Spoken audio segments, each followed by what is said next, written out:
Good morning. It is day 148 on the Pacific Crest Trail, and I'm making my way back from our lovely little stay on the river last night. It's been a bit of a slow start to the morning. We slept very well, too well. I slept through my alarm, so we ended up getting up about an hour later than we intended on doing. But I think our bodies needed the rest after yesterday, so it's not the worst thing to happen. And a cloud descended on us last night as well, so everything is damp. Mainly quilts and then like our clothes and stuff, but that's no different to the last few days anyway. So I'm going to see if we can dry stuff off in the middle of the day. I've set off a little bit further ahead than the others today, just because it's another longish day. It's basically all uphill. Mostly. I think there's like 6,200 up and 2,800 down across 25.5 miles is the plan. A bit of a long day.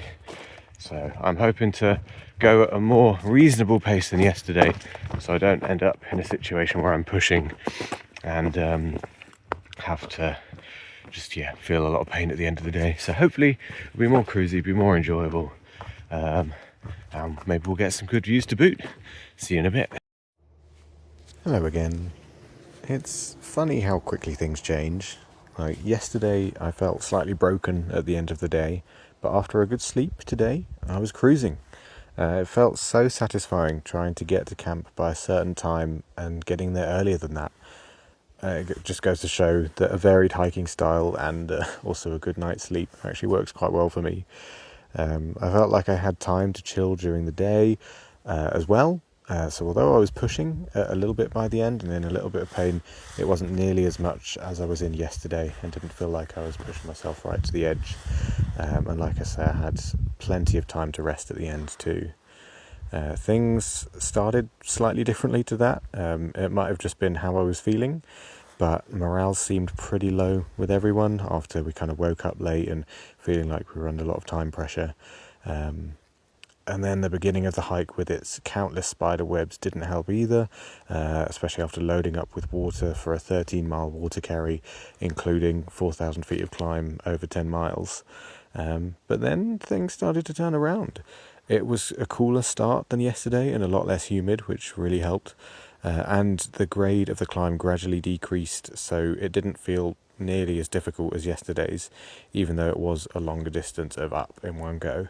I did continue to sweat buckets regardless, especially as it got hotter in the afternoon, but it was much more comfortable, and there were many things to entertain me, which definitely helped boost my morale as the day went on. I got to try out all of my stuff in the late morning, which made me feel very efficient, and then throughout the day I enjoyed many PCT diamonds that I'll include throughout this video, that had been graffitied with varying levels of kind of upliftingness or maturity. I also noticed that the air was quite hazy, and I thought I could smell smoke at one point, but I checked watch duty and there aren't any fires going on nearby, especially nothing big enough that would send smoke here, so it's kind of just hazy recently. It must be the humidity or something. And the gradient continued to relax as the day went on, except for a shortish but steep climb in the last 5 miles, right after a lava rock section, which felt very Oregon. And there was some thunder at this point, which was a little bit scary, especially when I checked the forecast and it said it was going to rain this evening. But so far it's held off and the clouds seem to have gone. But I have set up my tent just in case, instead of cowboying like we've done the last few nights. And the last climb was actually loads of fun. First of all, it was up a mountain called Berry Mountain, and it was covered in huckleberries, so it felt wrong and kind of rude really not to harvest a few when taking a quick break to stop myself drowning in my own sweat. It was at this time as well that I put on Scales' double yoked up Spotify playlist, which she's been curating for the times when we need an extra boost to like climb big hills or get to the end of the day, and it was amazing. It's probably one of the most eclectic playlists out there. Like, so for instance, the first few songs that I listened to, and I made a note of them because it was just so bizarre. So we started with Lady Gaga, and then Kendrick Lamar, makes sense. But then we switched right up to ABBA, and then High School Musical, followed by Mario Kart, and finally Mongolian throat singing. So they did do the job of getting me hyped up. I was very much enjoying it, and so all of them are good for increasing the energy, just all in very kind of different ways, which was a treat really. And then climb went well. I enjoyed it. That's when my feet started to hurt quite a bit. Not the same level as yesterday, but I could feel things starting to drag a little bit, and I was getting a little bit tired. But I wanted to push through to the end because I got to camp by a serene lake at about 5:45. Really happy with how fast I'd got there and how much time I had to chill before making dinner. It was so lovely getting to just sit by the lake, watching the sun go down for a little bit as it sadly got a bit colder.